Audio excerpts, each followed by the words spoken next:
السلام ورحمة الله. كي دايرين الاخوات؟ لاباس عليكم؟ بخير هانيين. اليوم ان شاء الله غادي نديرو الدبس ديال الرمان والمربى ديال الرمان. بما ان الرمان رخيص في السوق، نتقداو الرمان ونستغلو الفرصة ونصيبو منه شحيوات زوينة. كنجيبو الرمان كنسوسوه بهاد الطريقة هادي، ما غريبة على حتى واحد، كلشي كيعرف يسوس الرمان.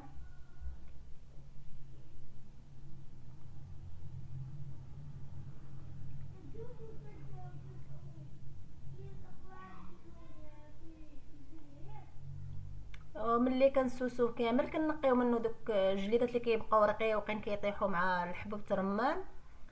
وكنجيبو هاد الطحانه ديال المطيشه اللي ما كتخطى تنزيل مغربي وكنطحنوه.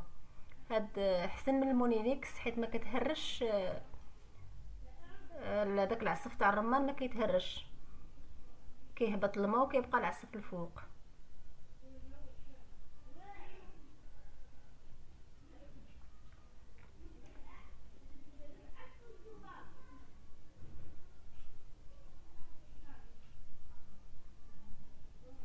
هي شويه متعبه، الطحين ديالها ماشي بحال المونينيكس سهله، ولكن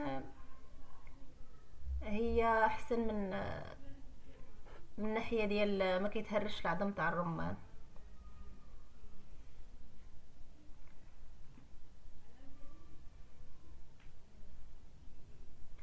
كنطحنو كنكملو الكميه.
كنجيبو طنجره، من الاحسن تكون ديال اينوكس. انا ما استعملتهاش. كنديروها على النار كتغلي. كنجيبو هاد من بعد ما صفينا، بعدا نسمحوا لي نسيت، من بعد ما صفينا العصير تاع الرمان، صفيناه مزيان فواحد الشبكه وعاودناه بالزيت ديال حياتي نقي كيكون طريف كتستعمليه الكوزينه.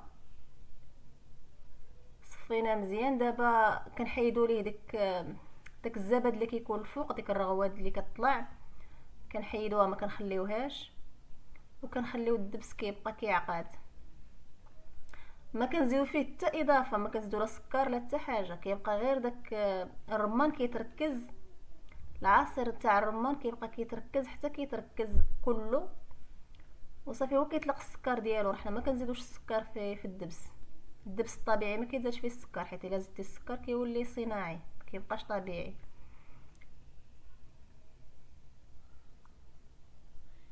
صافي كنبقاو مره مره كنجربوه واش خدم ولا باقي، واش صافي بارك عليه. كنلقاوه باقي خاصو شويه العافيه، كنزيدوه العافيه شويه وكنخلوه نزيدو واحد المده ديال الطياب.